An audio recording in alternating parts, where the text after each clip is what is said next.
Trauma Therapist Podcast, episode 444.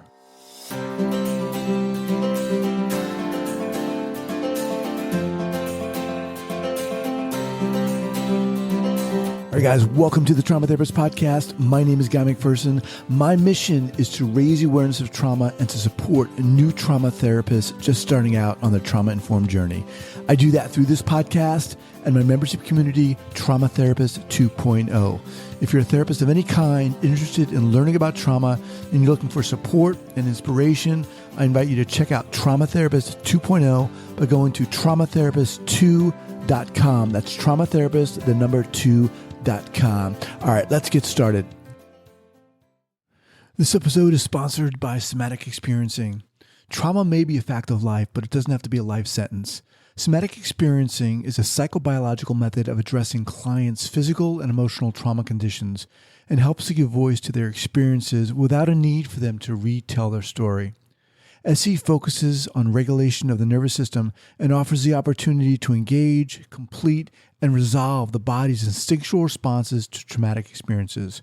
For more information regarding somatic experiencing and the SE professional training program, the Trauma Therapist Podcast listeners can visit traumahealing.org/TTP. That's traumahealing.org/TTP.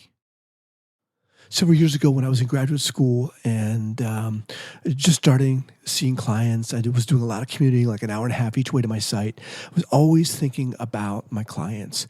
What am I doing? I don't know what I'm doing. I don't know what the heck I'm doing. Why didn't I do that? Why I should have done that? And I always thought to myself, wouldn't it be awesome if I had a seasoned master trauma therapist sitting right there beside me in the passenger seat? Well, obviously that didn't happen. So I created the program, and it's Trauma Therapist 2.0. It's my online community specifically dedicated for new trauma workers.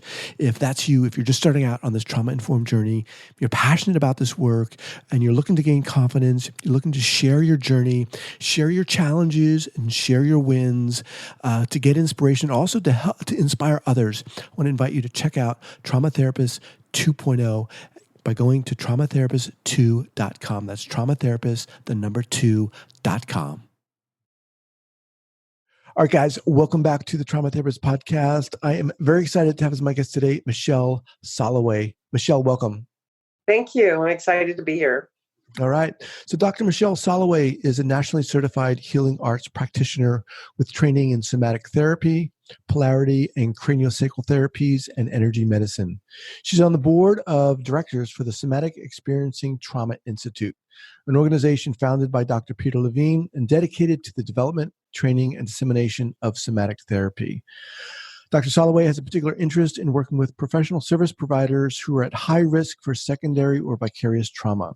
She also has over 25 years' experience as a health services researcher with a focus on child and family health, vulnerable populations, federal and state health policy, and most recently, childhood trauma and integrative medicine.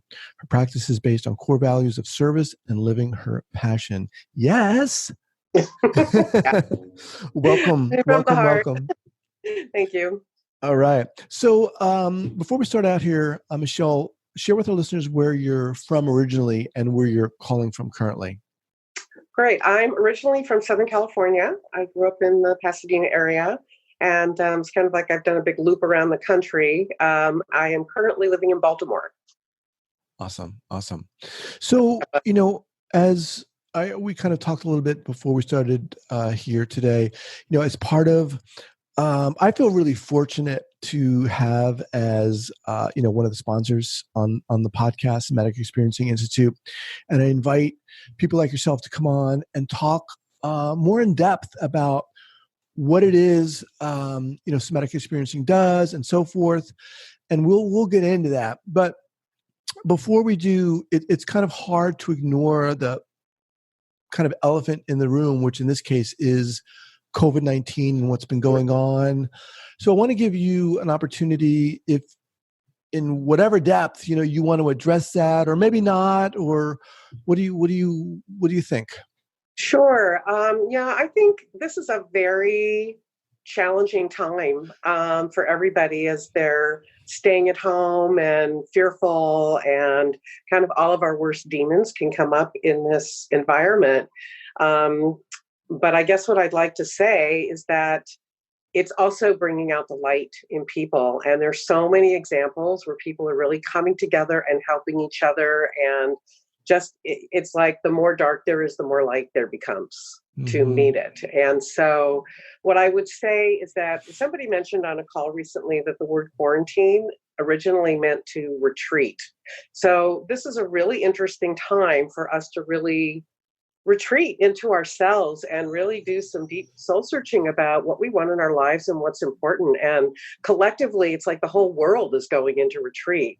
And so I would really like to hold the possibility that on the other side of this, what we come out with as a country, as a society, as a world, is that we realize what's really important: love, connection, compassion, helping each other, pulling together instead of division and fear.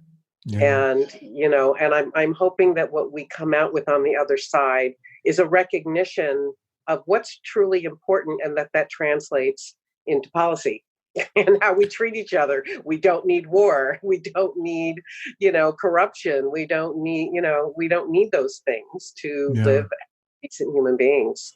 And maybe at the end, I have an exercise that I could show people that's really simple for addressing anxiety, because I know people get very, very anxious. Yeah, me too. Yeah. Yeah. No, I just want to say that I think what you just said here is right on the money and beautiful. There can be no shortage of such messages like that, of the positivity, because it's so easy to get, and I'll speak for myself, it's so easy to get sucked into the what, for lack of a better word, the craziness, the fear, the anxiety, and it starts to play as kind of like this subtle, almost subtle, but not so subtle background music to our lives. That's right. And also dissociation. I think it's very easy for us to stream all day since we're at home, if we're not working, and just kind of go into a place of numbness as opposed to a place of sort of deep-seated awareness and consciousness, and recognizing that in every moment we have a choice. And it's fine to stream and watch stuff and distract yourself or do something educational that's streaming or whatever. That's fine. You can give yourself that permission, but just to sort of stay in that kind of heart-centered awareness. Right. Yeah. Right. It's very easy to let all that noise take over you. All right. So, so like you said, maybe we'll swing back and we can do that exercise, which I think is a great idea. So let's kind of dive in here. How did you get into somatic experiencing? It's as probably with most of your guests, it's a very long and windy road. I actually started out in neuroscience. Early on in my career, I wanted to do bench science, and found that wasn't really people-oriented enough for me. And I kind of moved into advocacy and health policy and working with vulnerable populations and children and families. And I to this day, I'm still doing that kind of research. But I would say about 20 years ago, I really needed something that was deeper and more connected to people. And I began to study body and energy work. So I got trained in polarity therapy and craniosacral therapy, and energy work. And, it's really interesting because in that context, people don't or didn't come to me for trauma. And yet, when they were on the table, that is exactly what would show up. Right. So what is polarity therapy? Polarity therapy was developed by Dr. Randolph Stone, who went all over Asia and incorporated a lot of different elements. It's based in Ayurvedic medicine and the 5 elemental theory, similar to Chinese medicine, uses meridians. It uses some light chiropractic stuff. He was a chiropractor and an osteopath. And a homeopath. He was kind of a jack of all trades expert in all of this. But it's using the 5 elements that correspond to different organ systems and different states of being and different pathways in the body. And using that, you can identify where the blocks are and then clear them by touch or by non-touch, in the energy sense of things. So it's very deep in the nervous system, this work, as with the craniosacral work, as with the somatic experiencing. So I would say the common theme of all those things I've studied really are, it gets to the cellular level of, in the nervous system, and really wanting to regulate and bring into balance the nervous system and then all the other aspects of the body. And I would be happy to actually talk a lot more about the 5-element theory and all that. It's fascinating, and it's and very helpful to understand that. But a little off target with the somatic experiencing. So I did that. I did the research, and then I had a private practice for. I still have a private practice doing that work. And about 10 years ago, I was working for a children's mental health agency, and this was during the time of the Iraq-Afghani wars and all the people coming back. And I was living in Portland, Oregon, which was a big center for reservists who were being called up and going over and over and over again with no recuperation time. And we were seeing all of their children and their families and their spouses. And I just remember having conversations with some of the veterans and their families, and I was just appalled at how much vicarious trauma there was, which manifests the same way as regular trauma in the body. Mm-hmm. And it just was unacceptable to me that there was this entire swath of society of children who did not know what a loving, connected relationship looked like because their parents were traumatized, either directly from war or because they were a spouse of somebody in war and having to deal with all of those situations. And for some reason, I felt that it was my personal responsibility to do something and take that on. So I found my way to Peter Levine's work and studied and got certified in somatic experiencing. So it's an amazing modality. I love it. Okay, let me just pause here for a second.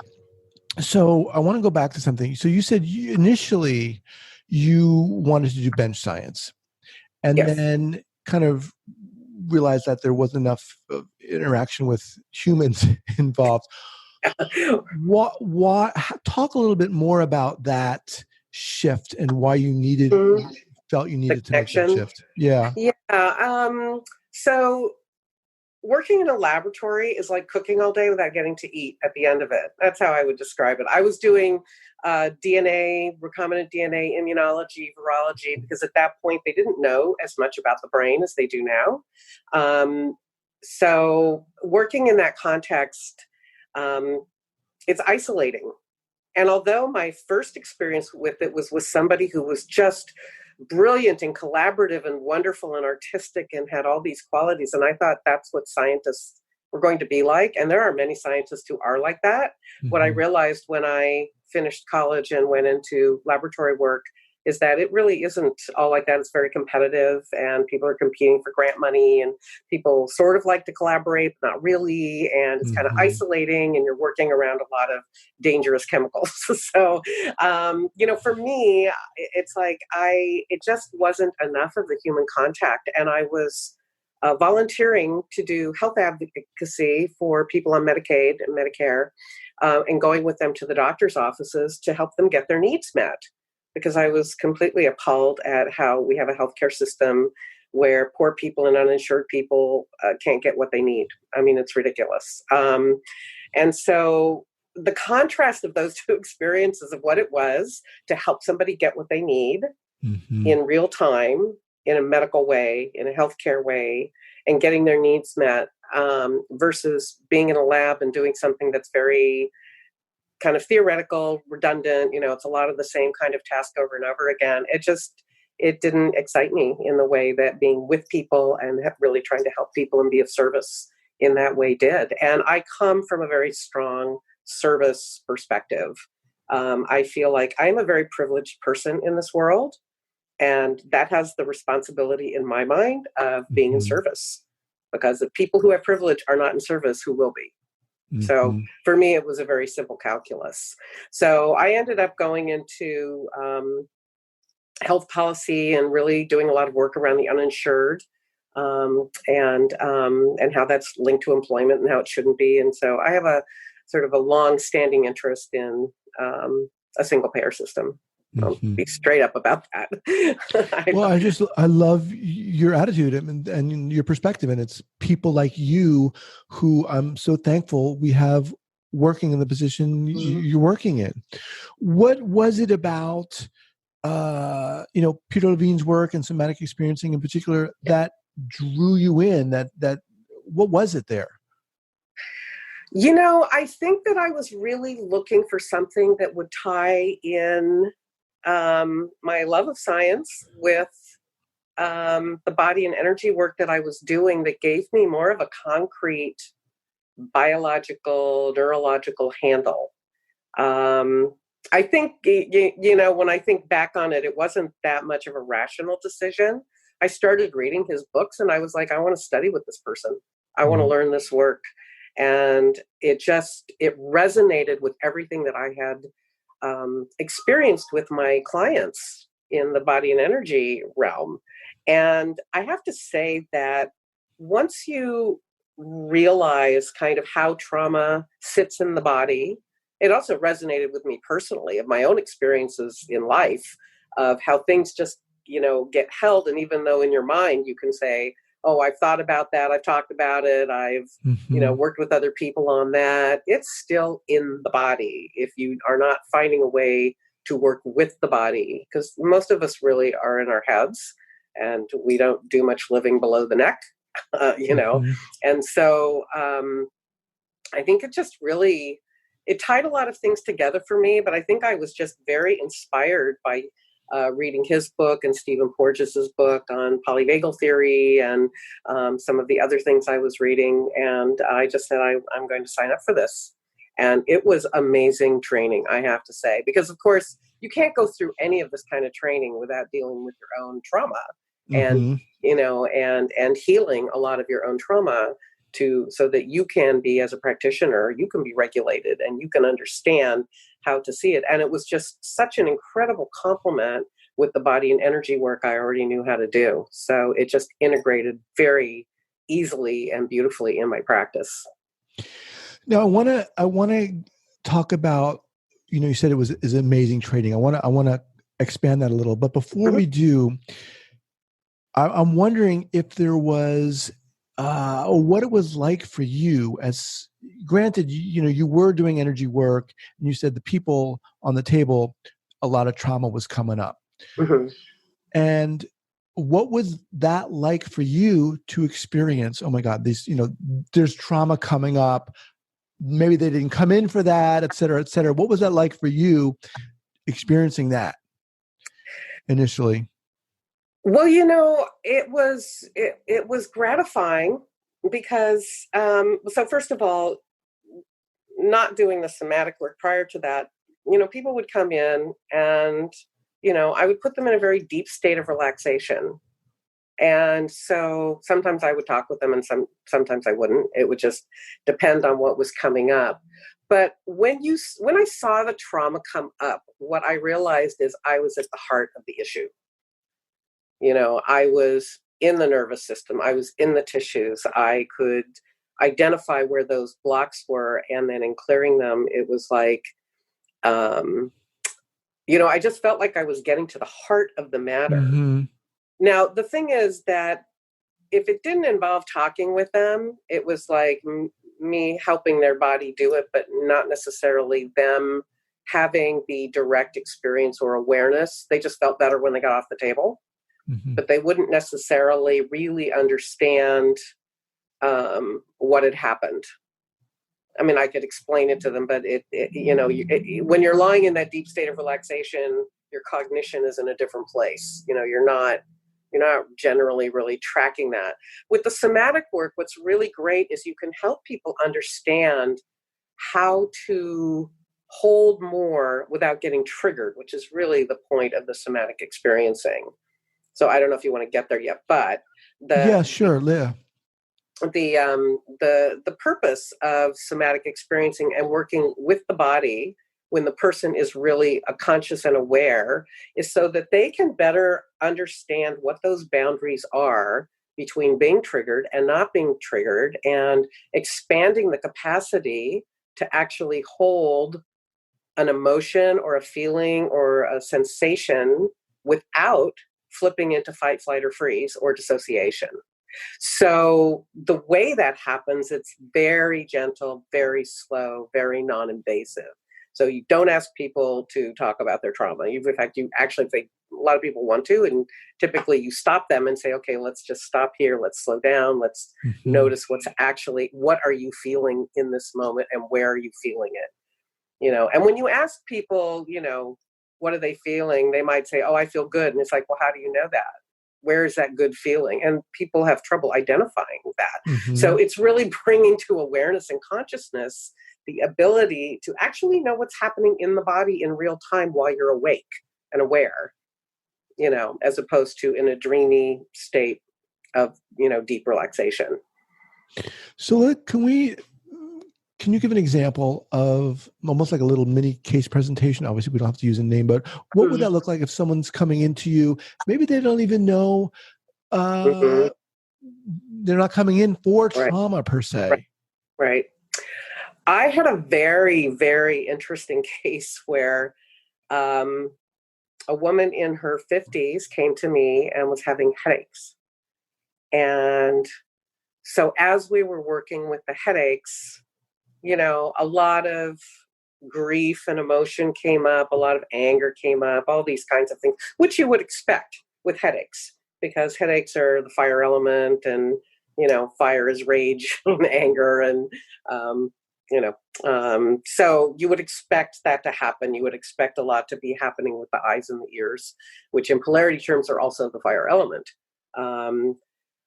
But then as she explored what was actually really going on, it turned out she had an experience of being hit in utero. Her mother was abused by her father.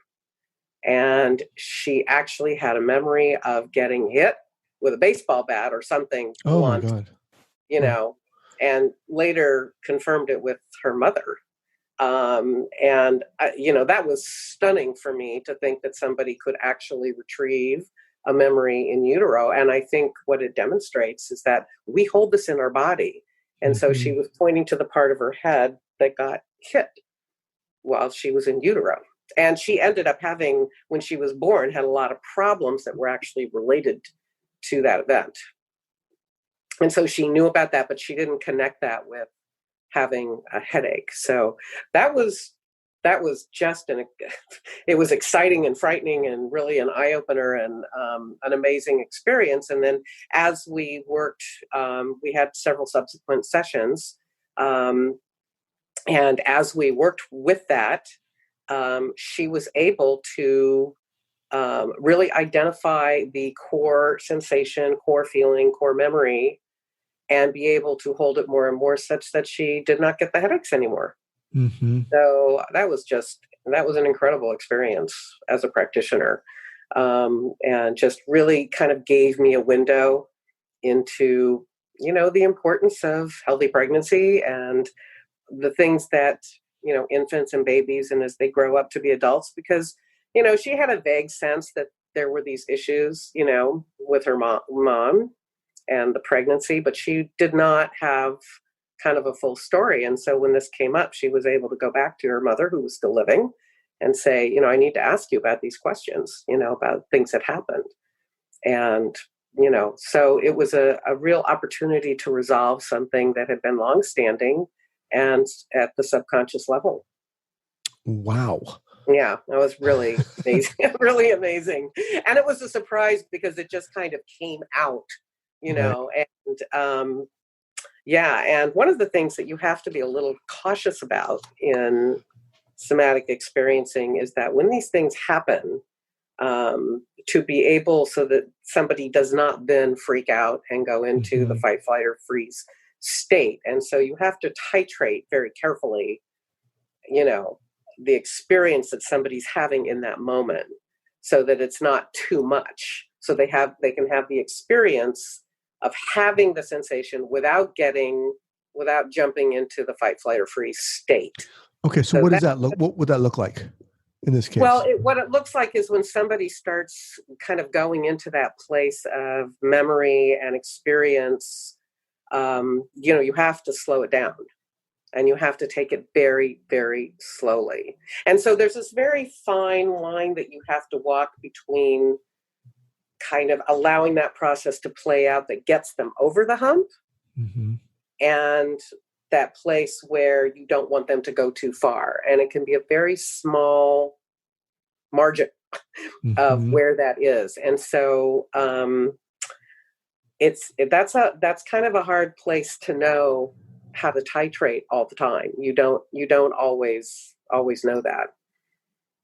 What also is coming up for me as you're talking about this, Michele, is what's going on with you as the therapist Right. in that Exactly. particular situation. Exactly. And so one of your questions for me was an early clinical error. And so this kind of speaks to that, which is, and it's sort of the same thing. On the one hand, there's this intense fascination with what's happening, and you kind of want to see it through and play it through and see, oh, wow, you want to get them on the breaking point. And then on the other hand, there's a fear of it going too far and doing damage, right? And so what I'd say the early clinical error is, and it's not necessarily early, but the real thing is presence. Because if you're in your own head about being excited about where somebody's going, you're in your own head. You're in your own ego about it. Mm-hmm. And if you're in your fear about it, it's the same thing. It's just the other side of the coin. So the way you avoid going too far or not far enough is in presence. When you're really attuned to what somebody else is happening, you are not in your head about it. And the intuition about where to go really kicks in high gear, at least for me. So for me, it's really an issue of staying in presence and, really putting aside anything I feel about the situation, because it's not about me. Right. It's about what my client is experiencing. And the presence is what allows that resolution to actually happen, because the presence is where the trust is created, where the empathy and compassion come in, where the holding of the container and the safety of that container is built. And so if you're in your head about it, there's something not strong enough in the container to really hold that. Does that make sense? It makes a lot of sense. Yeah. And was that something that you've been doing this for a while, but when you first started out, was that something that was just magically there for you? Were you the one, or was it something that you had to cultivate and talk about that within the context of learning somatic experiencing?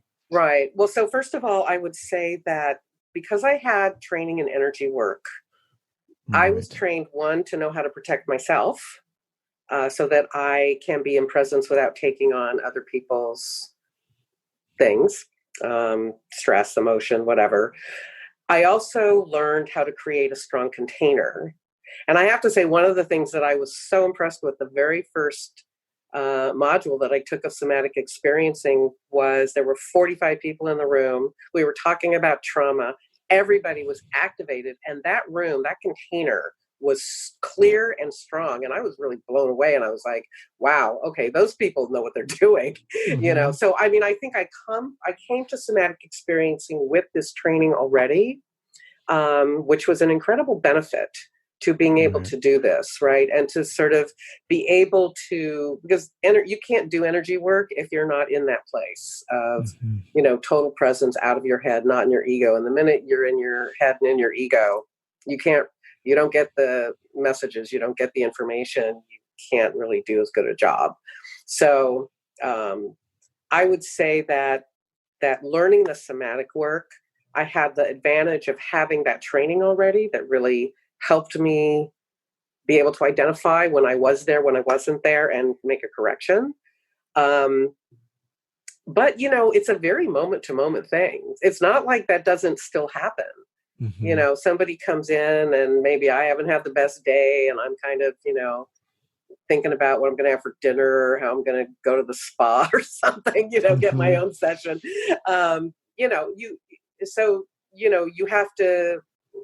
have to get yourself in a place where you're actually away from all that and you're really in presence and in service to the client in front of you and what they're doing. So it's an ongoing process, and it's just a matter of being able to clearly identify when you're there, when you're not there, and do something about it. Right, right. But the So, energy training was a huge benefit for that for me, because I was attuned to it. And also I could create the container and for myself of that happening before I actually saw clients, part of my preparation. okay, that makes sense. Yeah, thank you. So, listenership for this podcast includes a lot of therapists of all kinds, obviously trauma therapists, and more specifically, people who are kind of just starting out on their trauma-informed journey. People shoot me emails a lot, what should I study? Where should I go? What workshop, what course, et cetera, et cetera, et cetera. Obviously, we're talking about somatic experiencing today. How vital is it for, if someone's working with people who've been impacted by trauma, how vital is it to work with the body? It is absolutely essential, because trauma resides in the body. It's held in the body. You cannot actually think your way or talk your way out of trauma. You can change your behaviors. You can change your awareness. You can do a lot of things, like, say, with talk therapy. And I think there's a very important role for just talk therapy, and actually somatic experience. There's a lot of it that is mostly talk therapy. But, and I don't mean this in any way to minimize the importance of things like cognitive behavioral therapy or anger replacement therapy or any of those modalities, or EMDR or brain spotting or all that. But you have to get into the body to release and resolve the trauma, because that's where it's held. So I think it's really important to help your clients understand what's actually happening in their bodies, right, and in the physiology of their bodies, and why, like the nervous system, wants to kind of go in a nice, smooth, sort of wavy way. It gets activated and deactivated and activated and deactivated. And what happens in trauma is that it gets activated much faster, and it goes higher in its spike and gets stuck in a place that doesn't allow you to deactivate it. Mm-hmm. That sort of didn't make sense. If I had some visuals, I could sort of explain it better. But you can think of it as, you're in the river of life, and you go down the river, and you might hit a little bump, or you might hit a rapid or something, and you're able to negotiate it. And then something happens, a trauma event, that breaks that barrier. And all of a sudden, you aren't able to contain that emotion. You're just out there, outside your normal course of the river, and you may not even be in the river at that point. You might be just stuck at where the event happened, which is what happens with a lot of very severe trauma or chronic trauma. You get stuck in that place. So what somatic experiencing helps you do is expand the river and allow you to navigate with more fluency the bumps and the rapids, and and some bumps are bigger, some rocks are bigger, some parts of the river are more dangerous.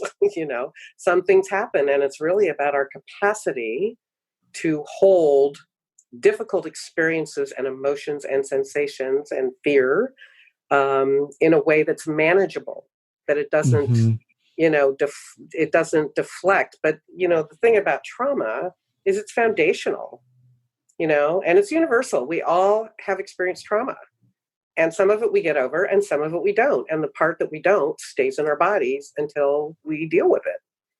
And it colors your life. Right. It just becomes a lens. It becomes an aperture of your life. But if you're not aware of that aperture, you don't realize what might be on the other side of it. It's kind of, I sort of think about it how people who are seriously depressed are in a very deep, dark hole. And what makes resolving depression helpful is when there's something outside of that.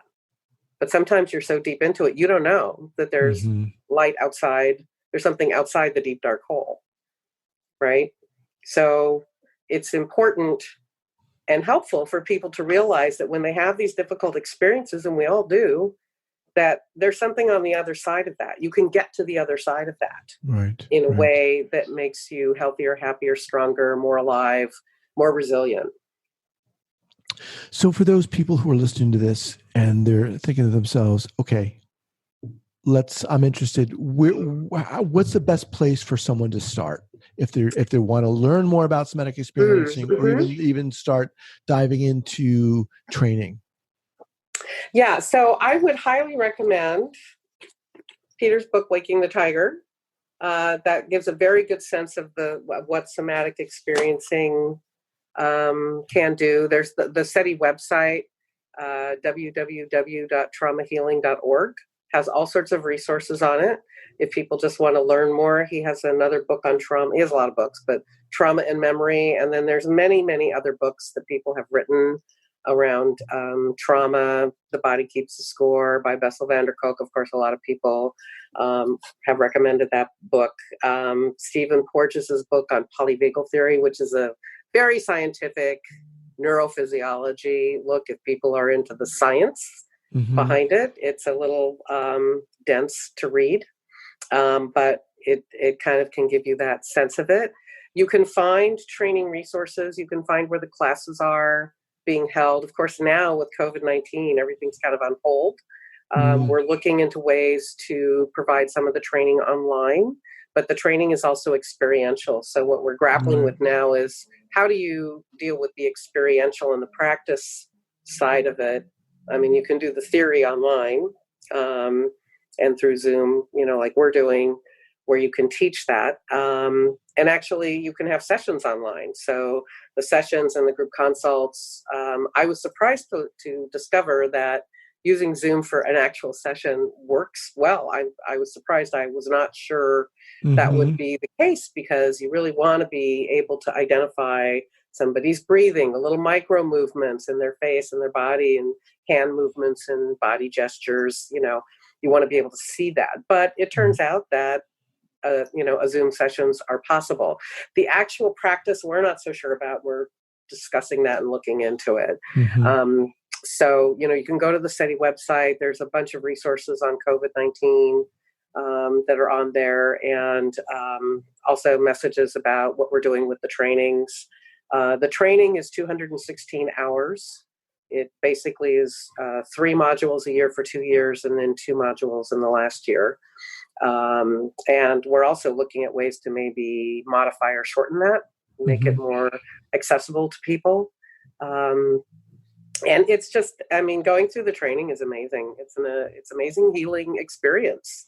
And, there are many different modalities out there. So people, can check around and see there's many different kinds of things that people can do and that work and that people like. So it's a matter of personal preference. This one just really spoke to me, I think, because of its inherent focus on the nervous system and the neuroscience. And it's so funny because now, like, all the work I've done, my early training in neuroscience and all the work I've done in adverse childhood experiences and ACEs and childhood trauma and, social emotional well-being and health and the body and energy work and somatic, they're all coming together for me to this one place, which is really cool. Wow. Well, Michele, I'll have those links up at the show notes page here at the traumatherapistpodcast.com. Peter Levine's books, Somatic Experiencing's website, and the trainings, etc. There's 2 other things I'd like to mention. Please. One is called The Tao of Trauma. This is for body workers who are familiar. This is by Eileen Duncan and Kathy Kane. And that's a very good book for people who are familiar or want to learn more about the 5 elemental theory. They do it through the Chinese lens, but it's completely applicable through the 5 elements of Ayurvedic medicine also. And it kind of links somatic experiencing with, Eastern medicine approaches. So I really like that. And then for practitioners, this is called The Trauma Steward.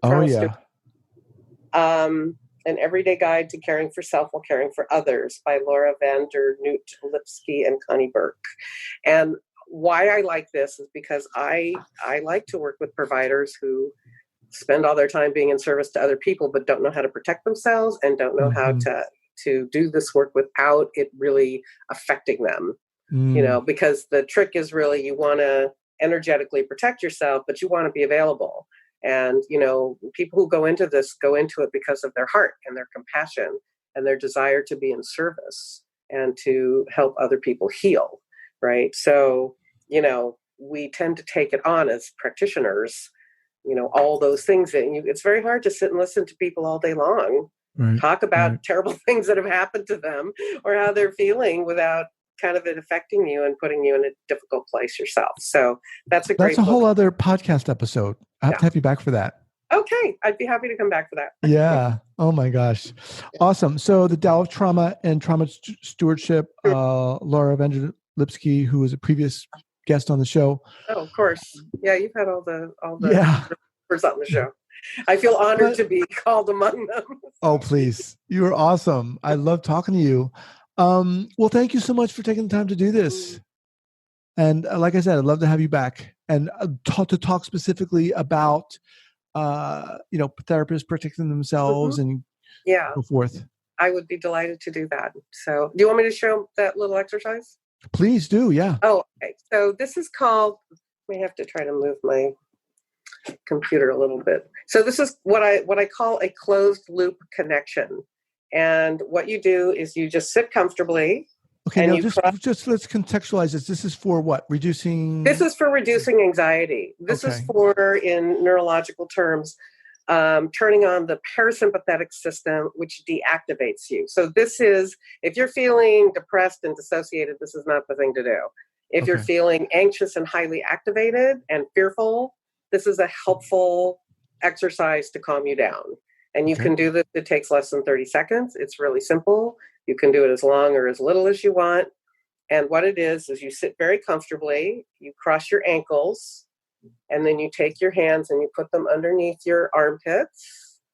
And then you just lower your head and you just breathe. And you want to try to slow your breathing. And you inhale and exhale. And you just take a couple of deep breaths.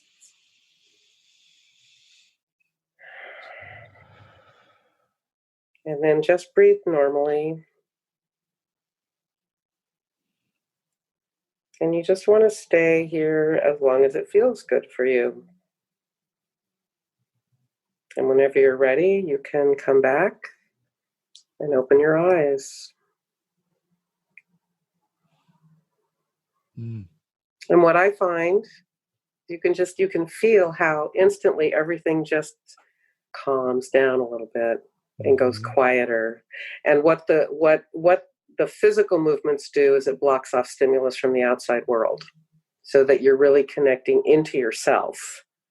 And you're just using your own body to calm things down in your system. So it's activating the parasympathetic system. And I find 30 seconds of this is good. It just, if you want to stay there longer, that's great. But 30 seconds to a minute is usually sufficient just to have that sense of, I'm back. Yeah. Yeah. I loved it. I was ready to keep going. Maybe I'll do that when we get off here.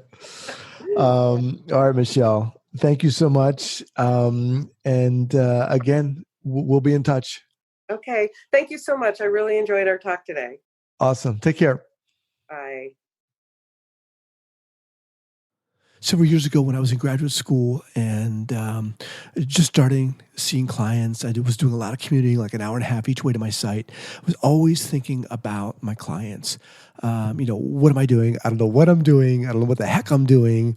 Why didn't I do that? Why I should have done that? And I always thought to myself, wouldn't it be awesome if I had a seasoned master trauma therapist sitting right there beside me in the passenger seat? Well, obviously that didn't happen. So I created the program, and it's Trauma Therapist 2.0. It's my online community specifically dedicated for new trauma workers. If that's you, if you're just starting out on this trauma-informed journey, you're passionate about this work, and you're looking to gain confidence, you're looking to share your journey, share your challenges, and share your wins, to get inspiration inspiration, also to help to inspire others. I want to invite you to check out Trauma Therapist 2.0 by going to traumatherapist2.com. That's traumatherapist, the number 2.com. Once again, thank you to Somatic Experiencing for sponsoring this podcast. Somatic Experiencing Trauma Institute is a 501c3 nonprofit dedicated to resolving trauma worldwide by providing professional training and education in somatic experiencing. It was founded by Dr. Peter Levine, author of the bestseller Waking the Tiger, who developed somatic experiencing based on explorations of how animals deal with threat, nervous system overwhelm, and traumatic experiences on a daily basis. Learn more about somatic experiencing and the SE professional training program at traumahealing.org/TTP. That's traumahealing.org/TTP.